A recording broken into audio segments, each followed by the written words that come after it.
ഒരു സ്കൂളിൽ 53% പെൺകുട്ടികളാണ്. സ്കൂളിൽ പെൺകുട്ടികൾ 53%. ഓക്കെ. അപ്പോൾ എനിക്ക് മനസ്സിലായി ബാക്കിയുള്ളതെല്ലാം ആൺകുട്ടികളായിരിക്കും. അത് 47%. ശരിയല്ലേ? 53% പെൺകുട്ടികളാണെങ്കിൽ ബാക്കി 47% ആൺകുട്ടികളാണ്. 53% പെൺകുട്ടികളാണെന്ന് പറഞ്ഞാൽ ബാക്കിയുള്ളതെല്ലാം എന്തായിരിക്കും? ആൺകുട്ടികളായിരിക്കും. അപ്പോൾ 53% പെൺകുട്ടികളാണെങ്കിൽ ബാക്കി 47% ആൺകുട്ടികളാണ്. അപ്പോൾ എനിക്ക് മനസ്സിലായി ആൺകുട്ടികളേക്കാൾ 6% കൂടുതലാണ് പെൺകുട്ടികൾ.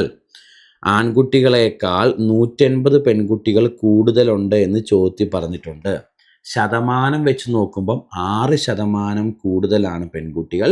എണ്ണം വെച്ച് നോക്കുമ്പോൾ 180 എണ്ണം കൂടുതലാണ്.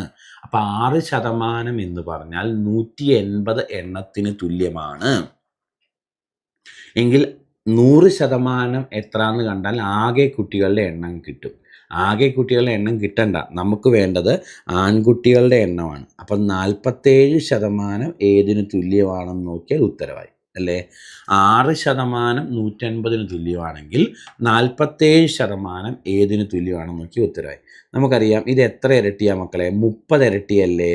അപ്പോൾ ഇങ്ങോട്ട് 30 ഇരട്ടി എടുത്താൽ ഉത്തരം കിട്ടേണ്ടതല്ലേ? 30 ഇരട്ടി എടുക്കുമ്പോൾ 47 × 30 എന്നല്ലേ വരുന്നേ? ഉത്തരം 1410 കിട്ടും അല്ലേ?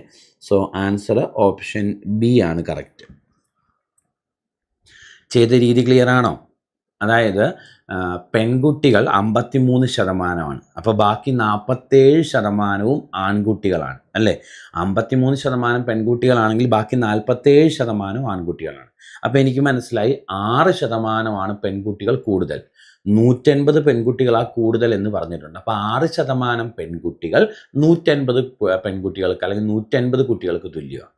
6% 180 തുല്യമാണെങ്കിൽ 100% കണ്ട ആകെ കുട്ടികളുടെ എണ്ണം കിട്ടും. അത് കാണണ്ട, നമുക്ക് ആൺകുട്ടികളുടെ എണ്ണം വേണ്ടേ. അപ്പോൾ 6% 180 ആണെങ്കിൽ 47% ആണ് ആര്? ആൺകുട്ടികൾ. ആൺകുട്ടികൾ എത്ര എണ്ണം ഉണ്ടെന്നറിയാൻ 47% എത്ര കണ്ടുപിടിക്കും.